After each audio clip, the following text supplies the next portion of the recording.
Hi guys, welcome back to Linda's Space, guys. So I want to go somewhere, and in today's video I just felt why not just come quickly here and gist you guys. Oof, see that hair, it's giving it's giving big auntie vibes. Am I your big auntie? Comment down below, let me know. So welcome back to Linda's Space. If you haven't subscribed, kindly hit that red subscribe button, get yourself subscribed and turn on your bell not to miss out on our future uploads. Anyway guys, so in today's video I just felt to come and do a quick story time. For some reason I just feel like gisting you people today. Mommy, don't make a noise, okay? For some reason, mommy, no noise. Well guys, so for some reason I just feel like gisting you guys today. It's gonna be a very quick gist. So this gist is gonna be, I just felt now that it flashed my mind, let me just gist it. And there's something that happened earlier that made me remember this. So I just said, now that it just crossed my mind, let me share it. So as the title of this video suggests, the boy I once dated. Hey, Jesus Christ. Do you know that when you're growing up, you always tend to think that it's your job to find a husband? But I'm here today to tell you, as your big sis, that sis, it's not your job to find a husband. Do you understand? Like, it has nothing to do with you. Like, when it's time for you to find a husband, you are gonna be finding that husband hands down. Like, you are not gonna be needing anybody's help, anybody's approval. You're not gonna be needing anybody to help you. You're just gonna find that husband and everything is gonna be so easy for you. Now I remember growing up, this guy I dated, oh my goodness. So this boy was, number one, he was a mommy's boy. Number two, he was a rich man's child, but a spoiled child. Spoiled in the sense that this guy literally didn't know how to boil water. Like, he literally didn't know how to do anything. He can't cook anything, he can't do anything. So I didn't really know about that. So there's a day I went to visit this guy and I told him to help me do ugali. For my Kenyan people, you know what ugali is, but for my Nigerians, it's just Kenyan corn food, okay? I told him to help me do corn food because Nigerians call ugali corn food. So this guy did a corn food that looked like baby's shit, like baby's poo. Do you know when baby's poo and the poo is so soft and watery and oh my god, I was so tired. And imagine we bought fish that we wanted to use and eat this food. So I'm just there looking at the corn food. The food is not done, it's not turned up well, it's full of lumps, it's also wet.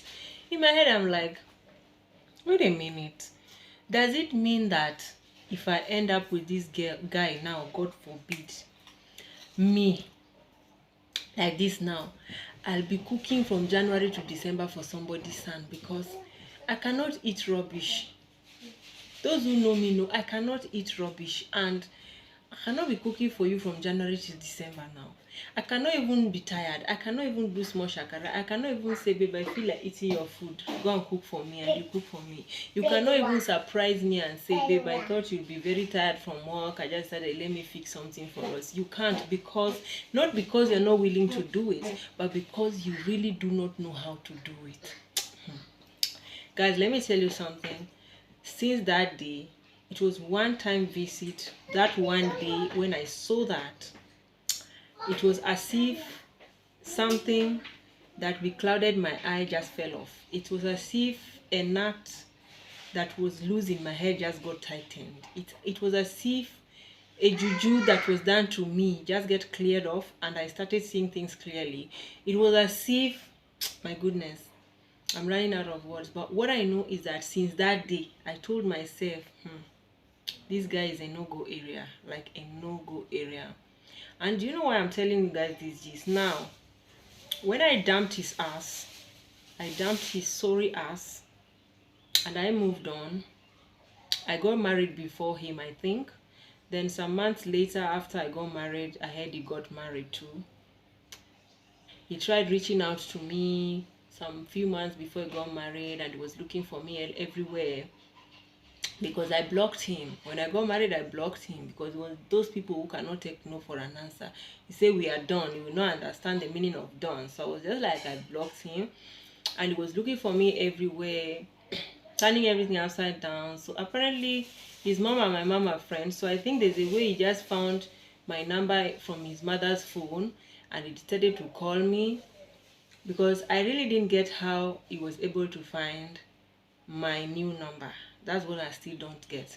But what I know is my mom and his mom are friends, and I'm just thinking maybe his mom got my number from my mother, probably just wanted to say hi to me or anything, and then she had it saved in her phone, and the son just used the mother's phone to collect my number stylishly. Do you understand? So where were we? So like I was saying, he was looking for me some few months before he got married, and he reached out to me, where are you, where are you? And I was like, why are you looking for me? I thought you moved on. And he was like, no, I realized that that girl and I, we are not compatible, and all that. So he was looking for me. So I'm like, okay, it just dawned to you that you people are not compatible now. But me, I've moved on. I'm married. Dude, bruh, I'm married. He was like, no, I want to see you. I must see you. I must see you. I said, I'll see where you will see me. And I felt like his love for me was becoming more of an obsession than love, because there's a way somebody will be behaving. You know that, no, this is a dangerous kind of love. It's no longer love anymore. It's an obsession kind of. Do you know there's a way somebody will love you, even you will be scared of the person? Yeah. There's a way somebody will be looking for you. There's a way somebody will just be, even you want to run away for your life. And God forbid if you end up marrying such a person, because if the person is obsessed with you, he doesn't love you. The love is more mental than emotional. He's gonna be making you feel like you're in a cage, because that is, give Maya this thing. That is how you start noticing that the guy is becoming possessive. He wants to be only with you. You are the only person. He's the only person you can talk to. You cannot talk to any other person of the opposite sex. You cannot go out without him. Any calls you make, he must know who is that. Who are you talking to? What are you? That is how obsession normally starts. So to me, I was just like, no. This guy, even if make tea for your sister, even if I don't want to have any other thing with him, I think the best thing is let me block him again. So I went ahead and blocked him one more time. Only a few months later, for me to get a message, a call from a friend, and this was a mutual friend, a mutual friend back then. Give her a mutual friend back then, and she was now giving me gist, and she was like telling me how the guy ended up marrying another lady, and the marriage could not work. Why? Because the lady he married was apparently also a spoiled brat, and he was also a spoiled brat. Because assuming I ended up with him, I am not a spoiled brat. I know how to do everything. I know how to do house chores. I know how to take care of everything. Me, I'm just, I'm not a Greek. I'm a village babe. Do you understand? So I know everything, and that is where I was going to suffer. Why was I going to suffer? I was going to sit down and drink your tea first, then we'll talk. I was going to suffer because, okay, stand here and drink your tea. I'll come and clean. So I was going to suffer, and the reason why I was going to suffer was, imagine if you're used to being clean, staying neat, keeping everything on point, and you're now married to somebody that cannot be a helping hand to you, and you need to be doing all these things alone, like forever, for the rest of your life. You're really gonna suffer. And I just realized that God just saved me. That's why they normally say that even when you're in love with somebody and you're dating, sometimes love alone is not enough. Like, this is a typical example of love alone is not enough, because even if, no matter how much you love this guy, The moment you realize it's not helping you, you know. So when this mutual friend now called me, she was now telling me that, do you know that the marriage of this guy and that lady ended? They have separated for months now. They are not together because none of them could do house chores, none of them could take care of the house, none of them share with her, none of them could support each other in the house, you know. So it was like their marriage was becoming a competition, and it's like nobody knows how to do it better. You don't know how to cook, I don't know how to cook, I'm managing how to cook, you're managing how to cook, I'm managing how to clean, you don't know how to clean at all, I don't know how to clean, so who to teach who? Do you know that when you don't know and your respective other knows, they can say, okay, you don't know how to clean, let me show you, this is how they used to do it. But imagine when you're married to somebody that you don't know how to clean and he doesn't know how to clean. Now who will teach who? You don't know how to cook and she doesn't know how to cook. Who will teach who? And in marriage, you guys need to clean. You guys need to clean after yourself. You guys need to cook. You guys need to wash plates. You guys. So these people, once they got married, it was just like a month after the marriage. Phone calls were flying all over the place already, and somehow they were getting back to me. I think it's because some people in that circle knew that he was my past. So somehow the information was just recycling and getting to my ears. Somehow I was not even going around looking for it, but somehow it was reaching to me, you know. And because we grew up as family friends, do you understand? So their parents, my parents, their friends, so anything that happens, of course, we will know. As family friends, we will know. Even if I'm not in the country anymore, I would still know. So that's how the marriage, they have been separated for so long. And given what I'm hearing, I don't think like they are trying to patch things up, because you are not hearing things like, okay, so and so decided to go and take cooking courses, or so and so decided to go and improve themselves or something. No, nobody is doing that. They're just living separately. They are back to their parents' houses. All of them are living different. You know, you are married, but you are in their father's house. The man is in their father's house.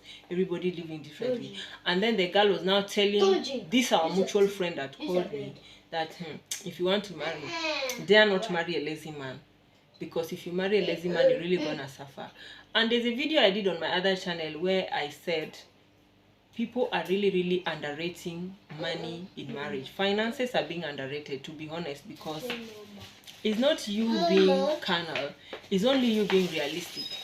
If there's no money in the home, there's no money to run the home, there's no money to pay bills, you cannot pay your electricity bills, you cannot pay your internet bills, you cannot buy data, you cannot pay your rent, you cannot take care of yourself if you're sick, you cannot buy new clothes, you cannot do anything, you cannot literally eat balanced diet. Do you understand? And I think this also goes to parents. Like, some parents really spoil their children to the core, and that's why you find that some boys will grow up, they are so lazy that even if they're employed, they cannot keep a job.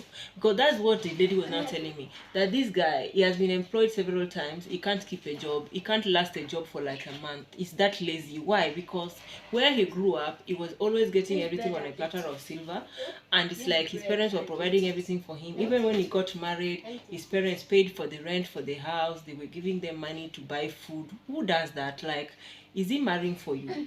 Why are you rushing the person to marry if the person is not ready to marry? Because the lady that he ended up marrying, apparently it was like an arranged marriage. Do you understand? Their parents know each other, and they decided, okay, because we are rich and they are rich, let's make sure our children marry so that we will keep our relationship to be in that path. Do you understand? Rich people relationship. And most times, rich people relationship don't work. Most times the relationships that work is either for a poor person and a poor person, or for a poor person and a rich man, or for average people, or a rich person and an average person. But most relationship of rich girl, rich boy, did not used to work. Why? Because all of us feel like we are prince and princesses. All of us feel, return it. All of us feel like we are prince and princesses. All of us feel like we are too big. All of us feel like we are too good for this, we are too good for that. After all, we used not to do this in our father's house. Do you understand?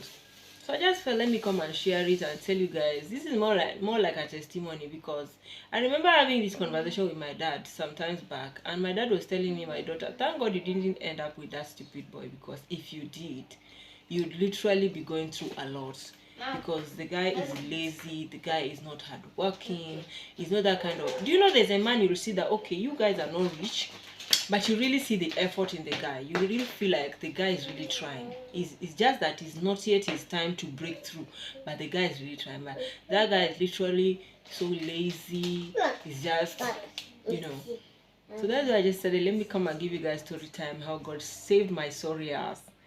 Actually, my would have been sorry ass. It didn't end up being a sorry ass anyway, but God saved me literally. And I just felt the need to come and share it with you guys. So thank you so much. And I think the thing that prompted this video is because today was Thanksgiving Sunday, and I just felt like I really have something to thank God for, because I can't imagine living with somebody who can't do anything. The person can literally boil water. What do you mean? I mean, my husband cooks for me. Like, he literally does cook for me. My husband washes clothes for me. Like, he literally does. My husband cleans the house for me. Like, he literally spreads my bed for me. Yes. And then I'll go and stay with somebody that he cannot cook, he cannot clean, he cannot spread bed. If I told my husband to bath me today, he literally baths me. Do you understand? And then I'll go and stay with some, God forbid. It's too much. It's too much. Okay. Anyway, guys, thank you so much. I hope you enjoyed the story time. I'll see you guys in my next video. Please, if you haven't subscribed, consider subscribing. Help this channel now. Let's get to 1,000 subscribers. And for my new service, you are highly welcome. Bye, guys. Bye.